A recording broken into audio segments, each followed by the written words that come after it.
Bonjour à tous, une nouvelle recherche concernant un agriculteur des Vosges. Il aimerait savoir s'il y a une source sur son terrain. Euh, la parcelle se situe là. Hop, d'accord. Ici. Et donc cette fois-ci, je fais ça sur une tablette.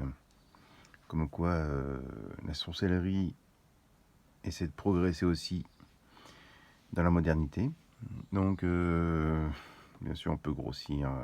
Voilà. Donc ce que je vais faire, c'est que je vais faire une recherche comme j'ai fait dans mes vidéos précédentes, avec la même technique. Voilà. Il n'y a pas grand chose qui va changer. Je ferai une seconde vidéo sur la même parcelle avec l'antenne de l'échelle, qui est un outil radiesthésiste qu'on utilise surtout en géobiologie pour la recherche souterrain de sources, de réseaux telluriques nocifs ou bénéfiques pour l'homme, le végétal ou l'animal.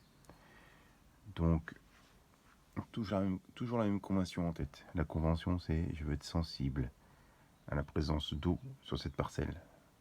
Donc je lance mon pendule avant-arrière. Il va se mettre à tourner. Je vais être sensible à la présence d'une source sur cette parcelle. Et donc vous voyez, il fait droite-gauche. Là, ce que je vais faire, c'est que je vais aller directement sur le terrain. Je vais essayer d'éviter ces terrains-là parce que il ne faut pas partir de la parcelle, ça ne m'intéresse pas pour l'instant.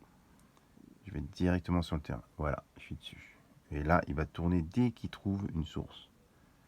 Le pendule, donc j'y vais doucement. Alors toujours, c'est bien de chercher à distance. Mais ce qui est intéressant, c'est que si on trouve et si le client est intéressé, il faut se déplacer. Il faut se déplacer pour avoir plus de précision, bien sûr. Donc, en fait, pour l'instant, je suis sensible à la présence d'une source sur ce terrain. Dès qu'il va trouver une source, il va se mettre à tourner. À tourner. Pour l'instant, il ne tourne pas. Je vais déplacer la tablette pour que vous puissiez voir un peu. Attendez. Hop, voilà. C'est la présence d'une source. Cette parcelle. Pour l'instant, il n'y a rien du tout.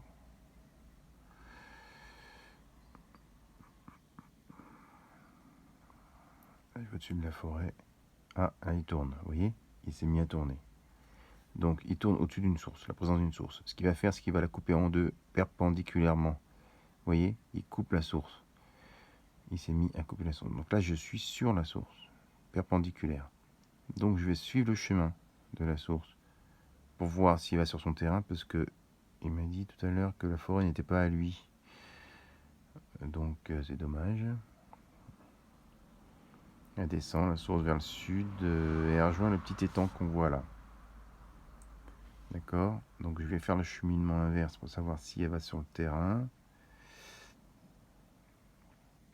Vous voyez là, ce qu'elle fait, c'est flagrant. Elle tourne. Vous n'avez pas de chance, ce monsieur, parce qu'elle tourne autour de son terrain. Sauf qu'il attaque la parcelle du client, juste dans l'extrémité, la nord. C'est bon pour lui, ça. Ça, c'est bon pour lui. Ensuite, elle va chez le voisin. Ok.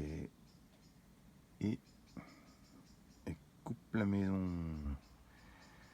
Allez, encore un qui va prendre des charges de rayons gamma. Parce qu'en fait, chaque source est une faille, en fait, qui traverse le sous-sol jusqu'au magma. Voilà, en gros. En fait, le rayon gamma, il traverse le peu de croûte terrestre qu'il y a. Et les rayons gamma passent par cette faille pour irradier tout ce qui est au-dessus. Donc si vous voyez un arbre qui est penché, c'est qu'il est au-dessus d'une source. Il a de la chance, regardez, il va pouvoir creuser ici, monsieur. Si vous trouvez un arbre penché dans la forêt ou dans votre terrain, si vous trouvez un arbre où l'écorce est éclatée, c'est qu'il y a un rayon gamma. S'il est penché, c'est qu'il y a une source. Et s'il y a des tumeurs sur l'arbre, c'est qu'il est sur un réseau qu'on appelle Curie ou Hartmann. Ça peut être Hartmann, c'est des professeurs en fait qui ont trouvé à l'époque ces réseaux telluriques. Donc voilà. Je vais faire la même expérience avec le même terrain, avec l'antenne de l'échelle. Ça sera moins précis. Et sur le terrain, l'antenne de l'échelle est vraiment très efficace. Voilà, parce qu'on peut chercher aussi bien la radioactivité, donc ces fameux rayons gamma qui traversent la santé de maison. On trouve les sources, des failles, des souterrains. Voilà. Bon, écoutez, bonne journée à vous. À la prochaine vidéo.